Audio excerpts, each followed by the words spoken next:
Your mind is your kingdom, and yet, how often do you guard its gates? Many suffer not from reality, but from their perception of it. They react without reason, they chase without reflection, they rage without control. But I will teach you to think correctly, like a philosopher, like a warrior, like a Stoic. Not to escape the world, but to endure it, shape it, and rise above it. The path to greatness begins in the mind. And that path is not taught in schools or shouted by crowds. It is walked alone in silence with discipline. Let this be your first lesson. Right thinking is not inherited, it is trained. Now we begin. Master your inner dialogue. The first battlefield is within. Before you fight the world, you must conquer the whispers in your own head. For the man who speaks cruelly to himself becomes weak before any challenge. It is not the enemy outside that breaks him, but the enemy within. Your thoughts are not random, they are trained, cultivated, and repeated. If you feed yourself defeat, you will act defeated. If you speak fear, you will shrink from life. But if you train your mind to respond with calm, logic, and reason, nothing can touch your spirit. We often lie to ourselves more than others do. We say we are not enough. We assume failure before trying. We judge ourselves by wounds and not by will. You must challenge those lies and replace them with truth. Correct thinking starts by noticing, what thoughts do you let pass through your mind without question? Are they yours, or planted by others, by fear, by your past? A free man examines his thoughts as a judge does evidence. Talk to yourself like you would to a younger brother or a loyal friend, firm but kind, real but hopeful. Speak with strength, not scorn. The tone of your inner voice becomes the rhythm of your life. Your inner world must become a place of refuge, not torment. A man should retreat into his soul and find clarity, not chaos. That is the Stoic way. That is your responsibility. When anger rises, respond with understanding. When fear approaches, meet it with preparation. When doubt enters, ask it for proof. This is how a Stoic thinks, not impulsively, but intentionally. The world will throw noise at you, insults, distractions, lies, but if your mind is well disciplined, none of it will matter. What you allow to enter determines what you project back out. If your inner dialogue is disorganized, so too will be your actions. A Stoic does not wander aimlessly within himself. He moves with purpose, and so his life reflects that order. To master the world, master your thoughts. And to master your thoughts, master the words you say when no one else can hear you. That is where the transformation begins. Separate what you control from what you don't. You are not all powerful. And that is not weakness, that is wisdom. The moment you realize that some things lie outside your command, you begin to conserve your energy for what truly matters. A great error in thinking is to obsess over the external, the weather, others' approval, the past, the outcome of events. We believe our peace lies in rearranging the world, but peace comes from ordering the self. Ask yourself, is this within my control? If the answer is no, let it go without regret. If yes, then give it your full strength. This one distinction is the root of calmness. A man cannot stop the rain, but he can choose his attitude in the storm. He cannot prevent betrayal, but he can choose whether it makes him bitter or better. This is your true power. Most people suffer twice, once from the event and again from their refusal to accept it. But the Stoic suffers once, and often not at all, because he meets life as it is, not as he wishes it to be. Control your effort, not the result. Control your character, not the image others hold. Control your discipline, not the circumstances. When your focus shifts inward, your strength increases tenfold. Even the emperor cannot control the hearts of men, but he can control his judgments.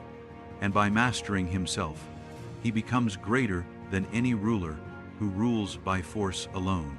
To think correctly is to cut through illusion. It is to see clearly, this belongs to me, that does not. Therefore I will not be disturbed by what is not mine. That is power, quiet and immense. You must not waste another moment on what you cannot change. Grieve it if needed, then release it.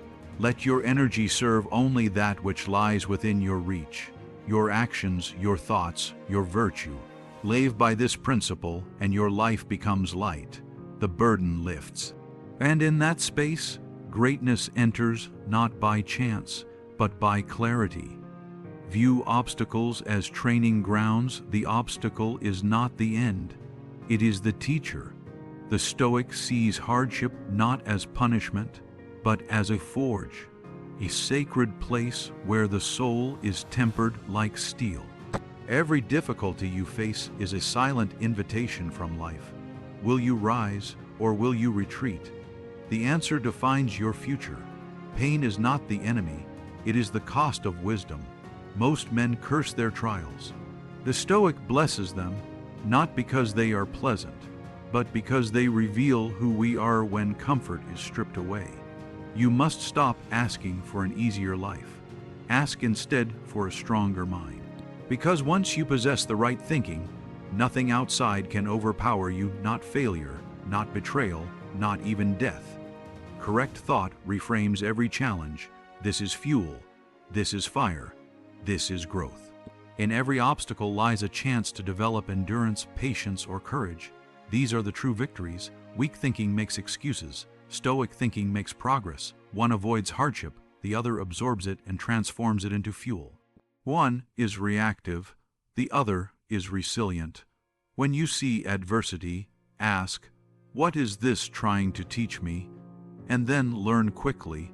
Suffering that is wasted teaches nothing, but suffering that is understood becomes the foundation of unshakable strength. Remember, you were not made for ease, you were made for excellence, and excellence is carved through resistance, not reward. The athlete does not curse the weight, he welcomes it. If you change how you interpret pain, you change its power over you. Let the obstacle become your training ground, let the trial become your transformation. There is no failure when you extract wisdom. There is no defeat when your soul becomes sharper from the blow. The Stoic thinks correctly, and so nothing is wasted, not even suffering. Practice voluntary discomfort. Comfort breeds complacency. The man who chases comfort forgets what he is capable of. His mind softens, his will shrinks, his soul becomes dependent. But discomfort, chosen discomfort, restores the soul to its warrior form. The Stoics did not wait for hardship to find them. They walked into it by choice. Why? Because they knew comfort is seductive, and seduction is the enemy of strength. So they fasted, slept on hard ground, walked without luxury, not for praise, but for preparation. When you deny yourself excess, you remind your mind, "I do not need this to survive. I do not need this to thrive." That kind of thinking liberates you from addiction to ease and prepares you for chaos. The man who has eaten plain bread in silence does not fear hunger. The man who has trained without applause does not crave attention. The man who has walked alone in the cold learns that he is enough. You cannot build resilience by reading it. You must live it. Voluntary discomfort is your rehearsal for life's real storms. And when they come, you do not panic, you perform. Weak men chase convenience.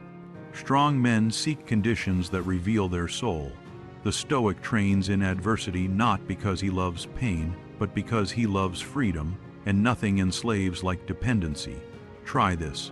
Go one day without a luxury you rely on. Whether food, entertainment, comfort, or convenience. Notice the panic. Then notice that it passes. You've just taught your mind that it does not need what it once demanded. Voluntary hardship creates mental wealth. It sharpens awareness, fosters gratitude, and trains humility. It humbles the ego while elevating the spirit. To think correctly, you must remove what clouds the mind: excess, indulgence, ease. True clarity does not come from addition, but from subtraction. The less you need, the freer you are. Right thinking says, "I will not wait for life to make me uncomfortable. I will choose the path of resistance, so when real difficulty comes, I do not flinch, I rise. Silence the noise of the world is loud, but your strength lies in silence. Opinions, drama, distractions.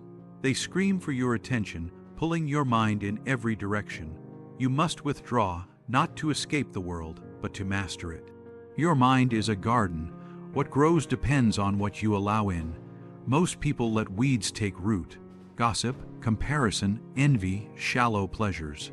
A Stoic tills his soil daily and allows only what strengthens him to grow. To think clearly, you must create distance. Not physical distance, but spiritual. A retreat into reason, into solitude. Just as Marcus Aurelius found peace in his journal amidst chaos, you too must find your still place. Silence is not the absence of sound, it is the presence of focus. In silence, you can finally hear your own conscience. You can separate what is essential from what is noise, and only in that quiet does wisdom speak. Each moment you scroll mindlessly, you surrender attention.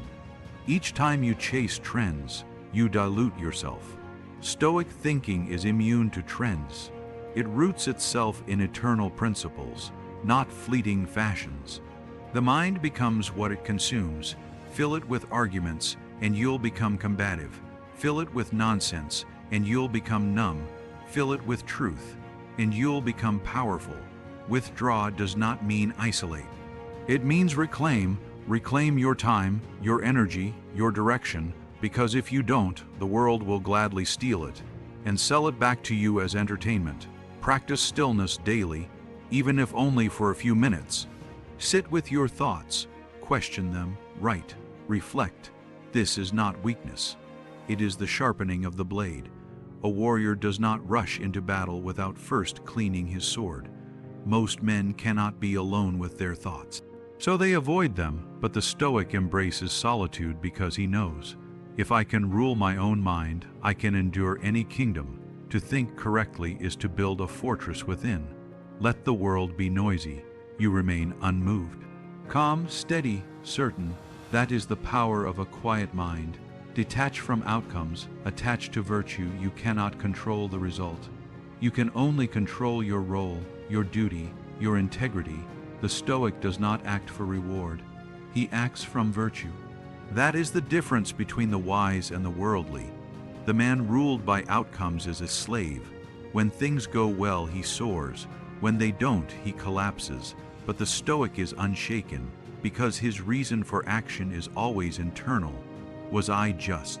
Was I disciplined? Was I wise? Detach yourself from the fruits. Attach yourself to the root, and that root is your character. No applause, no riches, no fame can replace that. Your soul is your scoreboard.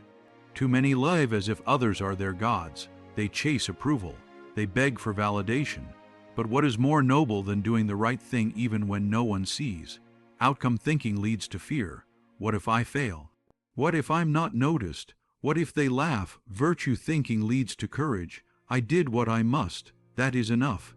You must act like a craftsman. A potter does not cry when the vase breaks in the kiln. He perfects his technique. That is Stoicism. Focus on the form, let fate decide the rest. To think correctly is to free yourself from dependence on success. Ironically, this is what often creates it. Because when you're no longer desperate, you move with power and precision. When the goal is virtue, you never lose. If others mock you, but you stayed honorable, you win. If you fail publicly, but acted with courage, you grow. No loss touches your soul. Outcomes will come and go like weather, but character is a climate you choose to live in. When the storms come, and they always do, it is your virtue that keeps you rooted. Ask yourself before any action, would I do this if no one rewarded me? If yes, proceed. That is Stoic thought. That is freedom. Meditate on death to live fully, memento mori. Remember that you must die, not to become morbid, but to become alive. For only the man who knows his days are limited values each moment like gold. You delay, thinking time is abundant, but the Stoic knows the truth. Tomorrow is not promised. This hour may be your last. This awareness doesn't cause fear. It inspires urgency. Right thinking keeps death on the table. not as dread, but as a compass. It shows you what to pursue, and what to abandon, what to hold close, and what to release without regret. Most live as if life is a rehearsal, but the Stoic sees every moment as the final act. No moment is wasted, no word is spoken in vain, every step is deliberate. You waste time in petty conflict, in overthinking, in vanity, but when you remember death, these things lose their hold. What matters becomes clear. What doesn't dissolves. Memento mori removes fear of judgment. You act not to impress, but to express virtue, because the opinions of men mean little to a man who knows he may not see tomorrow. Reflect daily, if I were to die tonight, would I be at peace? Have I lived with courage, with integrity, with purpose? If not, change now, not next week. Now, death is not the enemy, wasted life is. Regret is a heavier tomb than any grave. So live now, while breath is still yours. Think as if each word is your last chance to speak truth. The Stoic does not fear death. He befriends it, not because he longs for it, but because it sharpens his will. Death makes life sacred. Death makes action urgent. Death makes thought correct. So do not turn away from the skull on your shoulder. Let it whisper to you each morning, live now, think clearly, love fiercely, die with nothing left undone, train daily, question hourly, reflect always. Correct thinking is not a gift. It is a discipline, a way of life, a daily sharpening of the sword. The Stoic does not think rightly by accident. He trains his mind like a warrior trains his body. You must reflect often. Ask yourself, did I react with wisdom? Was I ruled by anger? Did I give in to pleasure or rise with purpose? The unexamined mind becomes sloppy, and sloppiness is the seed of suffering. Every hour is a test. Someone cuts you off. Do you respond with rage or reason? A plan fails. Do you crumble or adapt? Correct thinking turns every moment into a lesson. The great mistake is to assume you've arrived. No, the mind decays without discipline, just as the body weakens without movement. The soul dulls without reflection. Write, reflect, meditate, rehearse virtue. This is your training ground. You are not aiming for perfection, but for progress. That is enough. That is noble. Audit your soul every night. Do not let your head touch the pillow until you have asked, where did I act like a philosopher today? And where did I act like a fool? Both are teachers. Thinking correctly is a craft. You refine it through repetition, through silence, through hard choices made when no one is watching, through the courage to question your automatic thoughts. Do not be content with theory. Apply, live it. Let your actions prove your thinking. Knowledge untested is dead. Wisdom applied is alive. And that life spreads to others. Let each morning begin with intention. Let each evening end with accountability. And in between, let your thoughts serve your highest self, not your impulses. The Stoic trains the mind daily, questions it hourly, and reflects always. For this is the only true path to mastery, of self, of life, of destiny. I cannot walk your path for you, but I can give you the compass. Use it daily, guard your mind, sharpen your thoughts, live deliberately, because once you learn to think correctly, you no longer fear life. And more importantly, life no longer controls you.